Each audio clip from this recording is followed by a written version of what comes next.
السلام علیکم ورحمۃ اللہ وبرکاتہ۔ الحمدللہ والصلاة والسلام علی رسول اللہ وعلی آلہ واصحابہ وسلم تسلیما کثیرا کثیرا۔ محترم جناب سامعین کرام، گزشتہ روز آستانے جو مختلف مساجد مدارس میں قائم کیے گئے ہیں اس کی مناسبت سے میں نے گفتگو کری تھی۔ کچھ لوگ تو بڑے خوش ہوئے کہ واقعی حق بات کہہ دی، اور کچھ لوگوں کے دل دہل گئے، حلقوم میں آ گئے، بڑے ناراض، بڑے غصے میں کہ یہ کیا کہہ دیا۔ میں ان ناراض ہونے والوں سے یہ پوچھوں گا کہ آپ اپنے جمعے کے خطبوں میں، اپنے درسوں کے اندر قرآن پاک کی یہ آیت پڑھ پڑھ کے سناتے ہو، ما آتاکم الرسول فخذوہ وما نہاکم عنہ فانتہوا۔ رسول تمہیں جو دے دے وہ لے لو، اور جس چیز سے منع کر دیں اس سے رک جاؤ، باز آ جاؤ۔ تو میں ان سے پوچھتا ہوں، کیا نبی پاک صلی اللہ علیہ وسلم نے دم درود کے لیے یہ آستانے بنائے تھے؟ یہ امت کو دیا کیا؟ نبی نے کیا؟ یہ جب نبی نے نہیں کیا، نبی نے حکم نہیں دیا، نبی کے سامنے نہیں کیا گیا، تو پھر آپ کیوں کر رہے ہو؟ اس لیے کر رہے ہو کہ آپ کی جیبیں بھری جا رہی ہیں، اور جب کوئی جاننے والا آ جائے ایسا کہ بھئی وہ ہمارے خلاف یہ آواز بھی اٹھا سکے گا اور وہ پیسے بھی دے رہا ہو، تو وہ اس کو کہے نہیں ہم پیسے نہیں لیتے، اور باقیوں سے پیسے بٹورتے ہیں، 2,000 3,000 صرف دم کرنے کے لیے۔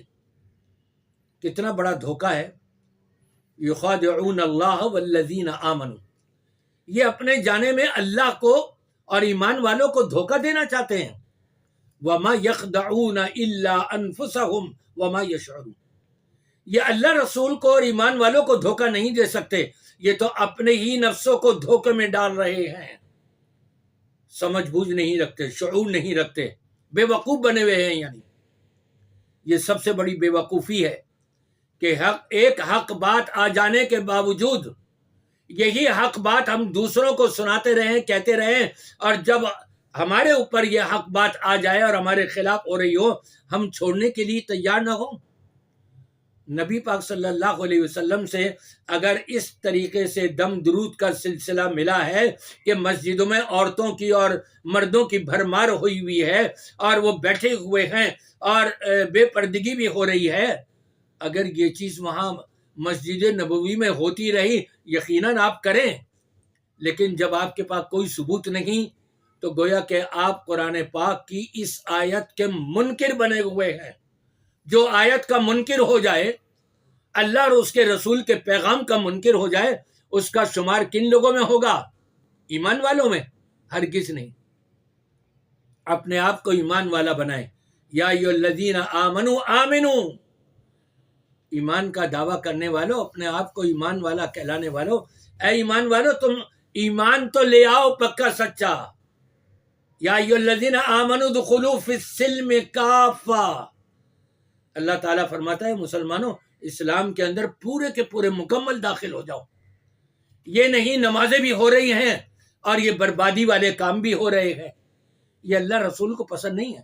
ان بربادی والے کاموں کی وجہ سے پتہ ہے آپ کی نمازیں برباد ہو رہی ہوں گی، مردود ہو رہی ہوں گی، آپ کی ہر نیکی مردود ہو رہی ہوگی۔ کیوں؟ کیا آپ نے یہ بدعت جاری کر دی؟ یہ بدعت ہے۔ اور پھر اس کے اوپر پیسے لینا اور یہ کہنا کہ جی وہ صحابی نے 30 بکریاں لی تھیں، وہاں تو صحابی نے اس طور پہ 30 بکریاں لی تھیں کہ ان کی مہمان نوازی نہیں کی گئی تھی، جبکہ عرب لوگوں کے ہاں یہ طریقہ کار تھا، کوئی بھی آ جائے اس کی مہمان نوازی کرتے تھے۔ انہوں نے تو بھوک اور پیاس کے مارے یہ 30 بکریوں کی قید لگائی، وہ بھی اللہ کے رسول صلی اللہ علیہ وسلم کے سامنے لا کر کے پیش کیا، جب تک آپ اجازت نہیں دیں گے ہم اس کا استعمال ہی نہیں کریں گے۔ تو نبی پاک صلی اللہ علیہ وسلم کے طریقے کو اپنائیں۔ آپ نے کبھی آستانے نہیں کھولے، دم درود کے لیے عورتوں اور مردوں کو مسجد میں جمع نہیں کیا، اکٹھا نہیں کیا۔ یہ جو آپ کر رہے ہیں یہ ساری بربادی ہے، یہ بدعت ہے، اور بدعتی کا کوئی عمل قبول نہیں ہوتا۔ کل بدعت ضلالہ، ہر بدعت گمراہی ہے، وکل ضلالۃ فی النار، اپنے ہر خطبوں میں پڑھتے ہو، آستانے کھولنے والوں ذرا ہوش کے ناخون تو لو، ہر خطبے میں پڑھتے ہو کہ ہر بدعت گمراہی ہے اور ہر گمراہی جہنم میں لے جانے والی ہے، پھر آپ جہنم کی طرف گامزن ہیں یا صراط مستقیم کی طرف؟ اپنا محاسبہ کر لیں۔ حاسبوا انفسکم قبل ان تحاسبوا، اس وقت کے آنے سے پہلے پہلے جب کوئی اور تمہارا حساب و کتاب لینے والا ہوگا، خود اپنا حساب و کتاب کر لو اور یہ غلط کام چھوڑ دو۔